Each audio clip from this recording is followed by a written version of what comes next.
Welcome guys, and today, as you can see from the thumbnail and title, we will be examining Quincy techniques. This examination will be composed of Quincy techniques without the addition of Schrift or Vollständig technique extensions.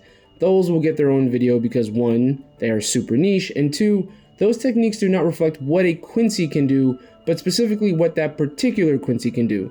What I mean is, Basby's burner fingers obviously don't represent all Quincy, neither does Dancing Dead Boys. You get the point. Something like Sank's finger may be a high-level technique, but that doesn't mean any Quincy can achieve it. It just requires reishi and the know-how. Not too different a concept from a Soul Reaper's Keto spell. Best way to conceptualize this analysis is if you could only pick 10 Quincy techniques, which ones would you pick? Remember to like, subscribe, and share while you comment. Remember, free Palestine. Let's get started. Number 10, Leaked Reagan. This Quincy technique became Uryu's go-to move after the Soul Society arc. Think of it as his Getsuga Tensho. Leaked Reagan requires a shooter to build up a lot of reishi in their draw arm, and then release that reishi in the form of potentially thousands of Halic File. Halic File are the basic energy attacks that Quincy use.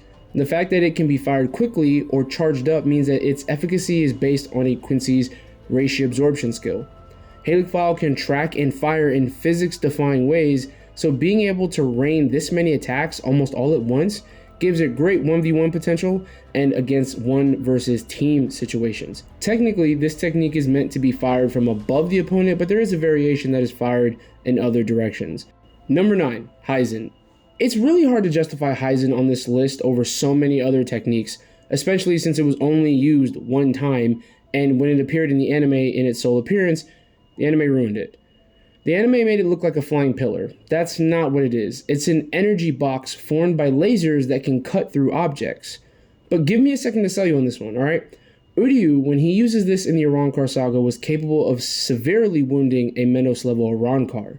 Mind you, what makes that impressive is that Uryu, due to his power loss, was probably closer to the same power levels as like a human Ichigo back in the Substitute Soul Reaper arc. He may have actually even been weaker because he couldn't even manifest a Quincy bow. That is a massive amplification in damage and power for one spell. Just to drive home my point about how powerful it was, Ryukin, not Uryu, thought the best way for Uryu to have wounded him or to put up a fight in their training was the Heizen spell. Mind you, his father is already exceptionally more powerful than that same Menos I mentioned earlier. What makes this terrifying is the fact it only took 4 Ginto to use. Ginto do not carry a lot of reishi. That means this spell, with its devastating power, can be performed pretty easily. It's so strong, I think if we were to equivocate it to like a keto spell, it would probably be in the level 70 to 80 range. Number 8, Hirinkaku. This technique is so awesome. It allows a Quincy to create a platform of reishi under their feet and essentially skate across reishi that exists in the air. Now, I never put much stock in the statement that Hirinkaku was actually faster and better than Flash Step. However, Mayuri in the Thousand Year Blood War essentially proves me wrong when he copies the Hirinkaku with a pair of boots. The reason he did this was to counter the reishi density of the air that did not allow the other races to airwalk. Mayuri then uses this to essentially fly around the battlefield, completely avoiding Pernida, who, at the very least, was as fast as like a base Kenpachi. That's really the only argument I need to put Hirinkaku above the others, but it also has other things that can be done with it. It can create platforms to help hold other people or transport objects. It can even be used to better stabilize the Dongai itself. It is an amazing, diverse technique. Number 7, Sanct Altar. Sanct Altar is a technique that we see more than once, believe it or not. This was another one of my predictions that Kubo would eventually later confirm. The Bankai stealing medallions use this spell as part of its technique. Sanct Altar is a Quincy spell that allows someone to steal the ability of their opponent. Yuhaba uses this spell to temporarily steal Ichibe's control of blackness. Being able to rip away an opponent's abilities from the mid-fight and use against them is nasty work. What makes this not go any higher though is the major drawbacks. It seems in order to steal another ability, the trade-off is to seal your own. I imagine making medallions wasn't just a way to make the spell quickfire, but that the spell was probably very difficult to use. Quilge Opie, who might be one of the most talented Quincy we've ever seen, prefers to use the medallions. But that also reveals a third problem with this spell. Because it's a Quincy doing it, it means that hollows are somewhat immune to the spell, as it would harm the Quincy and return the power back to the owner anyway. And high concept powers like Ichibei seem to just ignore these rules. It's super broken, but it also has a lot of flaws. Number 6, Geld Shrink. This is our first Quincy technique whose canonicity is dubious, but I can't leave it out. This is one of those guaranteed win techniques a character has access to as long as the setup is done properly. That's why it won't go any higher. This technique requires setup, however, the setup isn't all that difficult compared to some of the others on this list. The maximum benefit honestly outweighs the negative. This technique involves firing a single Seele Schneider at the intended target, and then it'll stop. Seele Schneider will spring out a high density barrier of reishi. The minuscule cuts that were made beforehand will flow out of the target's body into the barrier, essentially weakening and compromising the opponent's power and constitution while feeding the barrier. The user then activates the spell, causing the barrier to implode before creating an enormous explosion. The moment the opponent is trapped, the fight is essentially over. It hits harder than other spells like Sprenga, and the setup is a lot easier than Sprenga. We're now halfway through the list. Guys, remember to like, subscribe, share, comment down what you think. I want to hear your guys' list, all right? Number 5, Songfinger. This spell has mostly taken this spot due to a statement. Songfinger, if you don't know, is the strongest offensive and defensive Quincy spell if you go by certain translations. That's big praise, especially with the other spells we have seen on this list. This spell is summoned by creating pillars of reishi inscribed with Roman numerals that summon a giant Quincy cross. Pillars shoot up from this cross, creating a defensive barrier that acts both as a shield and a way to burn enemies with light if they touch or step into its bounds. Sadly, we never got to see it really be used in action. Sadly, both times we see the spell, it was destroyed with, I'll say, relative ease. Now, the people who destroyed it are two of the strongest characters in the series.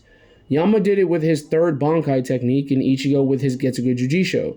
In both instances, the person was stronger than both Yuhaba and Royd, but not by much, so clearly the gap between the caster and the spell isn't that much either. This spell should be higher, but its performances, although are understandable, are very underwhelming. Number 4, Blue Flame. This was an obscure Quincy technique that the Thousand Year Blood War anime decided needed to steal the spotlight for Quincy assets. The Blue Flame is one of my favorite techniques across all groups due to its versatility and cool factor. Secondly, it's not just any flame. This special flame is capable of catching fire and spreading on materials that normally don't light up like rocks, stone, and metal. It's capable of this because it burns reishi itself, meaning no reishi-based material has resistance to it. But wait, there's more. Just like Ginto and Seele Schneider, blue flames can be used as a basis for Quincy spells. This gives a user access to quick spells and the blue flame as a weapon simultaneously. It might not be the strongest technique, but it is extremely versatile and unique in the series.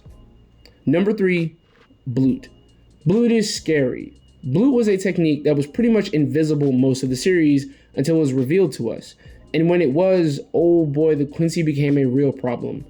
Bloot passes reishi throughout the body, reinforcing or enhancing every bit of it, making it more impressive than even the Hollow's Hero.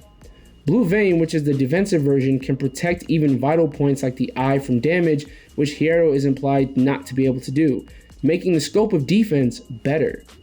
This can be expanded away from the body, creating a bubble of defense.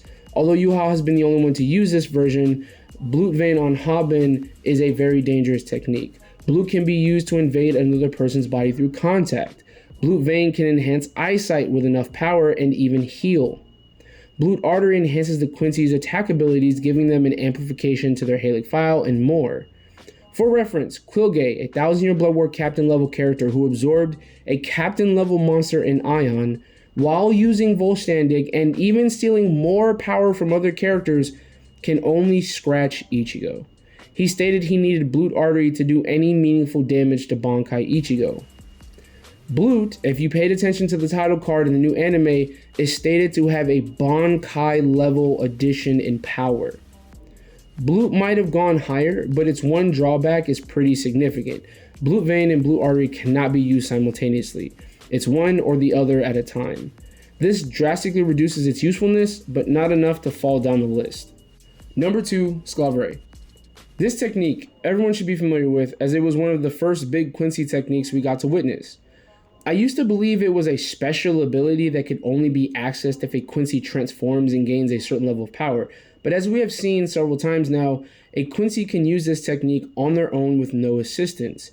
It just seems to be a very specific and refined reishi absorption method. Instead of collecting ambient particles, a Quincy can unbind the individual reishi particles that form objects in the Soul Society, Hueco Mundo, Valley of Screams, Dongai, and most likely Hell as well. The reishi domination can pull apart powerful beings whose Ryatsu bonds are not strong enough to resist it. This power isn't limited to structures. It can absorb other techniques and abilities formed by opponents' Ryatsu. The refinement and domination is so thorough that it can even bypass the poisoning of hollow Ryatsu, making Sclavere one of the few counters that a Quincy has against hollows. Sclavere can work offensively, defensively, and has a means to power up. It also pairs perfectly with the number 1 pick. Number 1, Volstandig. This Quincy technique changed the war for them. It's a better power-up than the Quincy Let Steel. People will say it doesn't give the same power boost as the Let Steel, which that may be true, and honestly that's fine. But Let Steel is a one-time deal.